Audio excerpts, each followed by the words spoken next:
Lyca production Subaskaran மற்றும் red rain movies தயாரிப்பில் உலக நாயகன் கமல்ஹாசன் நடிப்பில் பிரம்மாண்ட இயக்குனர் சங்கர் இயக்கத்தில் உருவாகியுள்ள இந்தியன் 2 திரைப்படம் உலகமெங்கும் உள்ள உங்கள் அபிமான திரையரங்குகளில் வெற்றிகரமாக ஓடிக்கொண்டிருக்கிறது. 2024-2025 நிதியாண்டுக்கான மத்திய பட்ஜெட்டில் தனிநபர் வருமான வரியில் சில சலுகைகள் அறிவிக்கப்பட்டுள்ளன. ஆனால் புதிய நடைமுறையை தேர்வு செய்தவர்களுக்கு மட்டுமே இப்பலன்கள் கிடைக்கும்.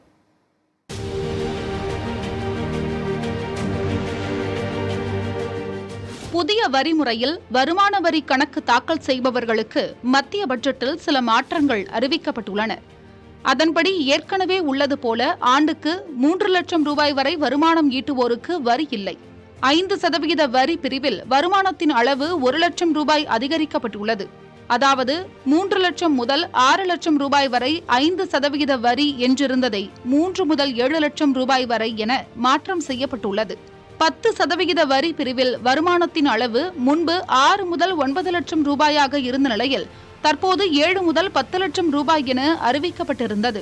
15% வரி பிரிவில் வருமானத்தின் அளவு முன்பு 9 முதல் 12 லட்சம் ரூபாயாக இருந்த நிலையில் தற்போது 10 முதல் 12 லட்சம் ரூபாயாக மாற்றியமைக்கப்பட்டுள்ளது. 12 லட்சம் முதல் 15 லட்சம் வரை ஆண்டு வருமானம் உள்ளவர்களுக்கும் 15 லட்சத்திற்கும் மேல் ஆண்டு வருமானம் ஈட்டுபவர்களுக்கும் வரி விகிதங்களில் மாற்றம் செய்யப்படவில்லை.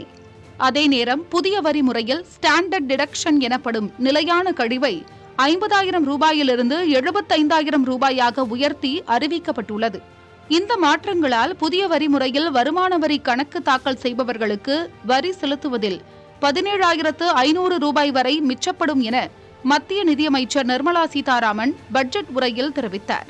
பழைய வரி முறையில் வருமான வரி கணக்கு தாக்கல் செய்வதற்கு அறிவிப்புகள் எதுவும் பட்ஜெட்டில் இடம்பெறவில்லை. ஆனால் புதிய வரி நடைமுறையை பின்பற்றுபவர்களுக்கு சலுகைகள் அறிவிக்கப்பட்டுள்ளன. இந்த சூழலில் யாரெல்லாம் புதிய வரி முறையை பின்பற்றலாம் என கூறுகிறார் பொருளாதார நிபுணர் புகழேந்தி. நீங்கள் ஓல்டு ரெஜிம் மாதிரி நம்ம சேவிங்ஸு, எல்ஐசி, பிஎஃப், பிபிஎஃப் இதெல்லாம் நீங்கள் அப்புறம் வீட்டுக்கு கடன் வாங்கினதுக்கு இன்ட்ரெஸ்ட் அட்ஜஸ்ட் பண்ண அதெல்லாம் எதுவும் பண்ண முடியாது. அதனால் வீட்டு கடன் இல்லாதவர்கள், மற்ற எந்த தேவையும் இல்லாத சேமிப்பு இல்லாதவர்களுக்கு இந்த ஸ்கீம் நல்ல ஸ்கீம். அதான் இதோட அட்வான்டேஜ். சேமிப்பு பொருளாதாரத்தை அடிப்படையாக கொண்டதுதான் இந்தியா. நம் முன்னோர்களும் இதைத்தான் நமக்கு வலியுறுத்தினர். பழைய வரிமுறையில் உள்ள ஒவ்வொரு வரி சட்டமும், அதாவது 80C, 80D என அனைத்துமே வரி செலுத்துவோரை நிதி முதலீட்டில் ஈர்க்கும். வரி செலுத்துவதில் இருந்து தப்பிக்க அவர்கள் சேமிப்பை நாடுவர். இதனால் எதிர்பாராத செலவினங்கள் வரும்போது அவர்களின் குடும்ப நிதி சிக்கலிலிருந்து விடுபட வழி இருக்கும். ஆனால் பழைய வரிமுறையில் அறிவிப்புகள் இல்லாதது தனிநபரை சேமிக்கும் பழக்கத்திலிருந்து விடுபட செய்யுமோ என்ற அச்சம் எழுகிறது.